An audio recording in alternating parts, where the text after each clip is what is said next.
E aí, galera do segundo ano, espero que vocês possam estar aí bem, né, nessa pandemia. Galera, como vocês sabem, semana que vem as nossas provas, tá bom? De História de Alagoas. Espero que vocês possam estar estudando, espero que vocês possam estar se dedicando em casa, justamente às nossas provinhas, né? Mas hoje a gente dá início justamente ao terceiro bimestre, tá bom?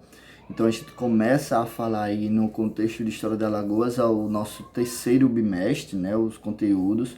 Hoje a gente vai falar sobre essa questão da política e da imprensa aqui no estado de Alagoas, os partidos e os jornais que se formaram, né, ao longo aí dos anos aqui no nosso estado, tá bom, galera?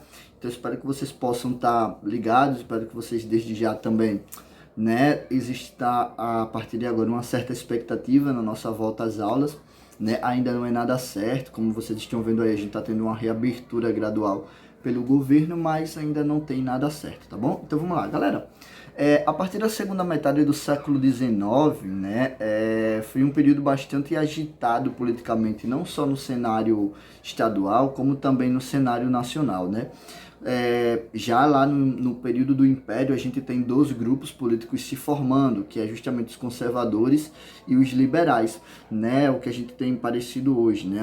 A galera de direita, uma galera de esquerda, né? Que podem se encaixar aí nesse contexto. Então, Alagoas, dentro desse contexto de conservadores e liberais, a gente vai ter dois partidos se formando aí, dois partidos políticos.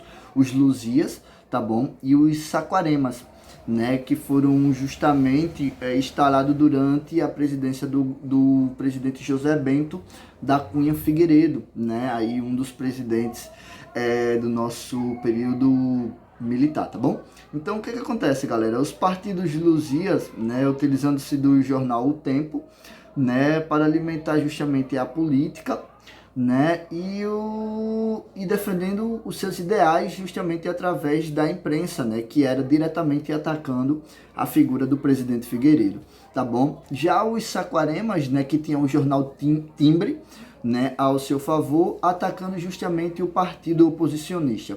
Porém, o Partido Luzia, ele tinha na sua administração o senhor Pereira de Alan Castro, tá bom? E aí você tem a divisão desse partido, né? E formam-se aí o Partido Progressista e o Partido Histórico.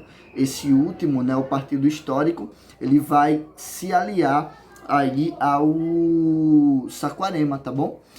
Porém, galera, muito antes disso aí desse processo, né, a gente já tinha no período da abolição aqui em Alagoas uma luta, né, pelo fim da escravidão, né? E em setembro de 1881, tá bom? A gente tem aí a Sociedade Libertadora Alagoana, né, que vai marcar justamente época, que nesse período esse grupo político se formava e que lutava justamente contra o processo de escravidão, né, que lutava, que exigia a luta aí, né, para que o fim da escravidão acontecesse. Vocês sabem que a Lei Áurea ela vai ser assinada em 1888, né, a lei que acabava com a escravidão no mundo, né? E aí o Brasil, o Alagoas já tinha essa luta também à parte, né?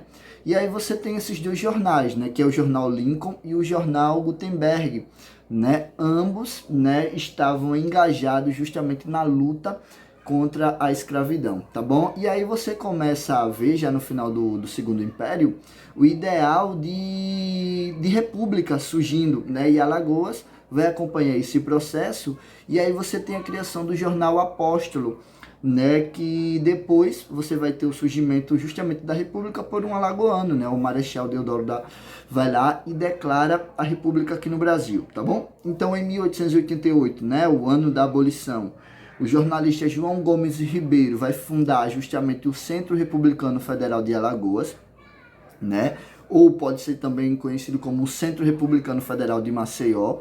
Um ano depois a gente tem a Proclamação da República, né, 1889, tá bom? E aí a política em Alagoas, né, aí a gente já vai entrar para essa questão política, a gente sabe que sempre foi muito de favores, né, clientelista, né, a gente tem muito essa troca de favores, muitas famílias tradicionais alagoanas ainda permanecem no poder, né, tanto nessa questão política, tá bom? Então, galera, a gente tem aqui em Alagoas a verdadeiros currais eleitorais que não acabam, né, que são mantidos justamente até hoje, né? Acho que uma maior concentração de curral eleitoral é justamente no nosso estado, tá bom? E aí, galera, eu vou ficando por aqui, né? Na próxima aula a gente vai dar continuidade a esse tema, tá bom? Então, galerinha, até mais, aquele abraço, fui!